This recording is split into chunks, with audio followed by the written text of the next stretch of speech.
Well, Jim, obviously we're accustomed to talking to you, after these big moments. But is it still special getting these big wins, here in Madison Square Garden, after everything you've done in your career? Absolutely.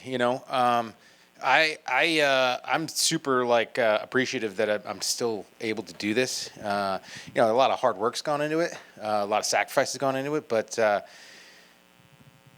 the stars just kind of aligned that I've been able to remain healthy and stay here, yeah,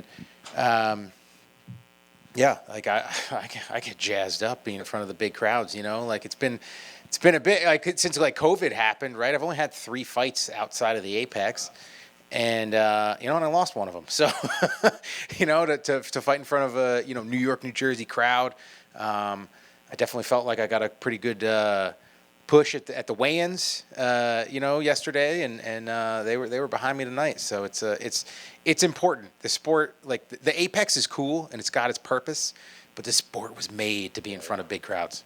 So just you fought in MSG before, but Yep. they had the scale from the Muhammad Ali Frazier thing up there. The crowd is like on the prelims. You probably got the biggest pop. Even the commentary, like everyone's singing your praises. Like Daniel Cormier's shocked you've never had a major surgery before. So I guess what was fight week like? Because obviously UFC 300 we talked about for years, and then you got past that. Now you're fighting in MSG. So just what was fight week like as a whole? It's a day at the office. Honestly, it's there are new things. There are new things that happen, and new hurdles and all that stuff. But I've gotten so accustomed to them that it's like, oh, you've got a stomach bug, or you hurt your leg, or oh, you're a pound heavier than you used to be. I was teasing my coach because he was upset about me being like a pound and a half heavier than I normally am, and I was like, I feel great. We're gonna make it because I know it's gonna suck, that weight cut. So, the experience allows me to kind of roll with those punches and not let the little things bother me, because I know that the big thing is stepping onto that canvas and defending myself against somebody that's trained for weeks to beat me up.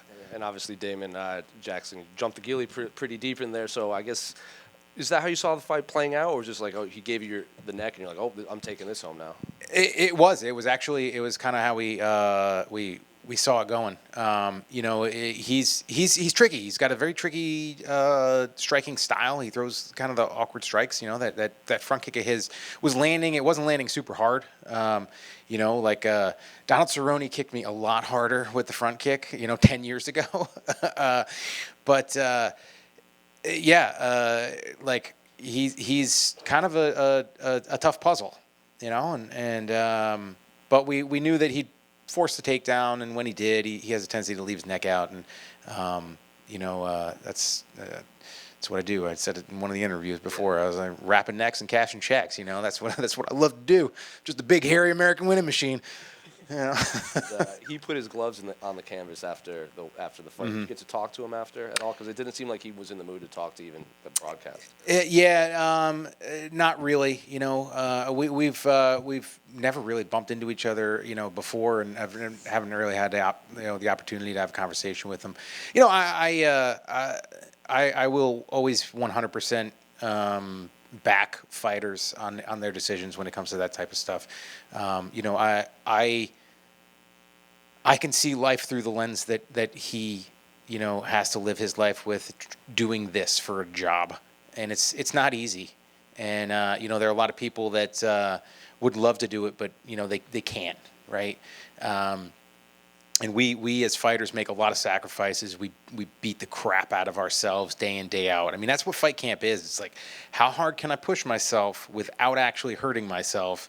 And then, tomorrow I get to wake up and do the same damn thing over again. It's a tough living, and my hope is that it's just it wasn't it just wasn't an emotional thing. It was something that he's kind of planned on and thought about for a bit.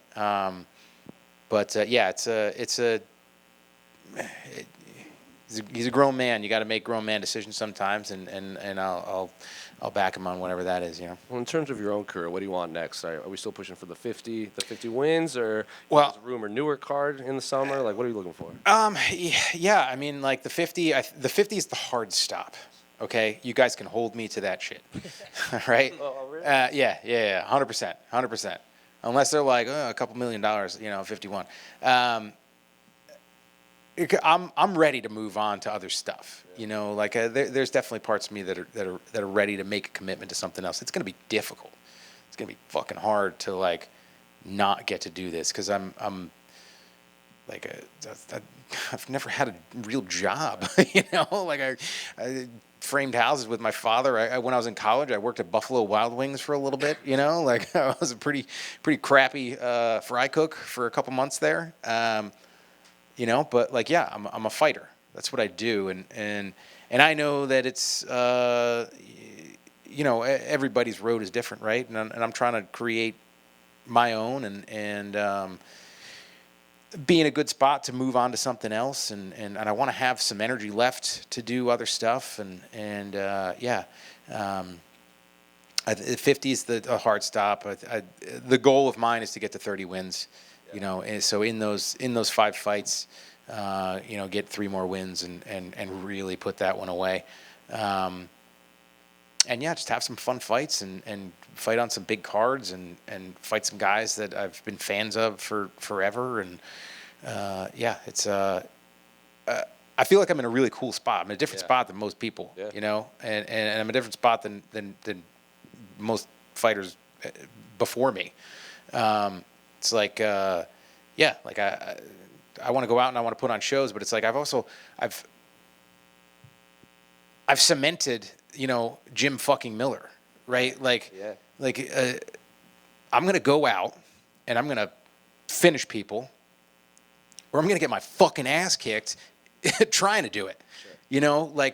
I'm finding the easy way out inside the octagon. Chael has said it. Quitting is the easiest thing in the world to do. It's so painfully easy to find your way out. Things aren't going my way. I broke my hand. I got a giant cut over my eye. Maybe I should just turtle up. Nobody would think any less of me. But like, I know that I've got that guillotine, and I know that I've got some of these other things. So like, it's burned into my brain that like playing wiffle ball with my friends as a kid, like bottom of the 9th, bases are loaded, it's a full count. Like I'm still trying to hit that home run, and somebody could be punching me in the face while it's happening, but I'm still looking for it. You know what a Jim Miller fight is, and I'm proud of that. And that's part of the reason why through some of the tougher times in my career, I'm still here. Because it's what I do. So in these 5 fights, I feel like you're a guy that can ask for guys that, rematches and veterans like yourself. Are there names that you want for these 5 fights, or are you just happy to do the Jim Miller thing and fight whoever they put in front of you? I'm happy to fight whoever they got for me. There are some cool fights, I think, left. There are a lot of guys. I like fighting guys that I'm a fan of, a big fan of. I am interested in maybe bumping up to 70 and fighting some guys up there. Because I feel like at this point, I am the old guy at lightweight, like by far, right? Yeah. Whoa.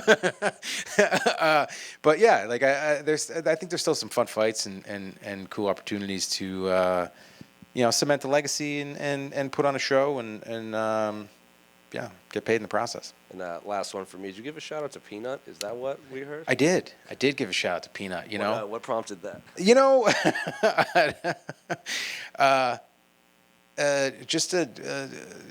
Just a disdain for what some of this has become, right? Like, I'm sure the night that, on that day where they raided a couple's home at gunpoint, so that means they're willing to kill them.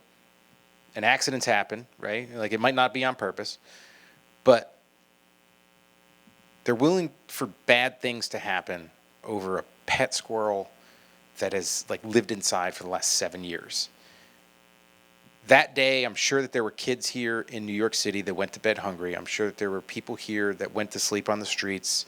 I'm sure that there were kids that were in really dangerous situations at home that weren't helped and weren't pulled from that, and as a taxpayer, our resources, well, I'm not a New York resident, so technically it wasn't my money, it was everybody that lives here, right?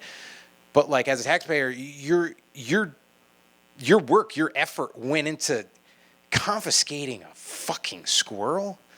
Like, it's just ridiculous. It's ridiculous the amount of assets that were used, and it's funny coming from a guy that eats squirrel. Right? Like there's there's two sides to Jim, right? I'm a hunter and stuff like that, but it's like I freaking love animals, man, and like this is somebody's pet. And again, it's not even about the pet. It's the fact that I value human life more than a pet's, right? And then it's like there could have been other things that were done with all that fucking money that would have helped people's lives, not just made a spectacle out of it. And it was like, oh, hey, we're bored today. What are we going to do? Oh, let's go get this squirrel that, somebody's got 500,000 followers on Instagram or some shit. Like, it doesn't make any sense. Please, somebody needs to make it make sense. Because how many people were like, yeah, this is awesome use of our time. Like, this is what I want to do. Nobody. And nobody said, hold on, let's reevaluate. Let's do something else. So did you when you brought up Peanut, because you're clearly fired up. Oh my God, I think 'cause people that watched it probably said like, oh, that's a trending news story. Maybe he's just trying to talk to the fans. But you're legit angry at this. Did you plan this shout out? I might have. I might have for the first time in 45 or so 27 wins, right? Like how many times have I had that mic, with Joe's hand or Bisbing's or somebody else's? And I use the platform to talk about a squirrel, and the mismanagement of funds at the state level. R.I.P. Peanut. I think everybody got fired about that one. Looking at your career and then looking at today, I mean, I know we always ask, like, where did this one rank up? But I mean, as you know, like you said, there's the 50 coming up. Mm-hmm. Where does this rank for you tonight, this moment, and this special, and just let alone just the eyeballs? You got the president-elects out there. Everybody's looking at this event. Where does this one rank in all these great fights that you've had? The way that I have always looked at it is the most recent is the most important. The most important, right? Even this one, right? We're only an hour removed, not even, right? It's behind me now. Now we're moving on to the next one, So it's part of my journey. It's part of the things that have shaped me. And yeah, like I'm happy about it. It was a good performance. It was a great crowd. And yeah, but like it's also it's already in the past. So let's go home, heal, and then get back in the gym and start worrying about that next one. And I had the computer, or the AI, sort of look up UFC 400. I think it said 2031. No, it's not even funny. But 50 is it, huh? 50 will be it, yeah. Now, I know you've always consulted the wife and the family. Was that the consensus that the family did, or is this something that you came on yourself and you said 50 is going to be it? I wear the pants. No, my wife and I talk about it. I mean, she's seen the highest highs, and she's seen the lowest parts of the lows, and she's been behind me pretty much the entire road, right? I met her right before my second fight at the first gym, that I trained at or we trained at. And I know the hard nights are hard on her, and she doesn't. She knows that I love it, and she knows that it's who I am and what I do, and she doesn't complain about it, but she sees me hobble like an old man to the bathroom when I get up out of bed, some days. So yeah, it's we both feel the same way, right? Like I want to have the ability and the energy to do, you know, other things in my life. And, you know, 41 is an old lightweight, but it's not an old man, right? So yeah, there's plenty of things left to do, and I can't wait. There are parts of me that can't wait. You know, like I'm gonna. That's why I embrace every second that I get to feel that canvas on my feet. You know, it's a special place, and yeah, I can't wait for the next one. And just a couple quick ones. You said that you have a different sort of grip when it comes to your guillotine choke. Can you explain that? Yeah, so there's like a million different guillotine chokes, and the way that jiu-jitsu is going right now is that there's like 45 names for each position too. Some of them have Japanese in them, some of them still have a little Portuguese in them. Like it's Brian always loses me when he starts throwing out the nomenclature, because I just show me the move, don't tell me the name, right? It's like, oh, this one's got 4 names. But yeah, my guillotine choke, the attack doesn't go to the carotid; it goes up underneath the chin and affects the hyoid bone. So I go from a nice like chin strap grip, and I pull that, and I just roll my thumb like from the chin up underneath the neck, and the other hand is wrapping that arm, and that holds the arm down so they can't you know, get out or have a tougher time getting out. But it also holds their chest close to mine. So it's got a different feeling when it happens to you, you know, like it's almost like a gagging. I was gonna say it's more painful than actually cutting off the blood and then like losing consciousness. Yeah. And the thing of it is I don't like moving my hands. Like when I can gain a position of control, I don't want to move my hands, because that's when like there's opportunity for somebody to control my hand. So I try to minimize the amount of movement that I have where my grip is, and the whole like action of the choke is like I really like using the full guard as opposed to a half guard with it, because then I can really affect their torso and roll their torso up over their head like I did tonight. So it almost like puts you know, my thumb in their neck, and then I'm folding their neck down around my thumb, like almost like a, you know, bicep cutter, calf cutter type thing. So the guys that train with me know what it feels like, you know. So yeah, it's just one of those things that I can do in my sleep, and yeah, I think that's 4 now in the octagon. Yeah, it was super effective. He tapped super quick. It seemed like it was almost instantaneous once you had it locked in. And last one for me, the U.S. Air Force has decided to retire the A-10s. Did you think that you would ever outlive the A-10s? You know, I don't think that's a very good decision. You know, it's like, no, I mean, like, I think it's a cool plane, and from what I understand, those that fight on the ground are not happy about it. Now, granted, I understand that, you know, the battlefield has changed, right, from what I know about it, right, but. So maybe it's not as effective nowadays as it will be, or it was rather. But I don't. They could send me a couple rounds if they want. You know. They're kind of hard to come by. You know, maybe like a barrel. You know, just send me one of the barrels. Yeah, right. You know, like you know what I really want is like I want my custom shorts, and I want it to be the face of the A-10. I would dig that. You know. I think other people, you know, when they buy it. Yeah. Hey, Jim, congrats on the win. Thank you. I wanted to ask you, in regards, you kind of emphasize on the magnitude of where, you know, the victory and you know, fighting here in MSG. But how much does this win mean to you, being from Jersey, also being from Jersey, understanding what it is across that bridge, and just for everyone watching, and I'm assuming all your friends and families got to be here. You know, what did that mean, kind of having that Jersey pride behind? Actually, not a lot of my family are here. You know, I was trying to get the kids here.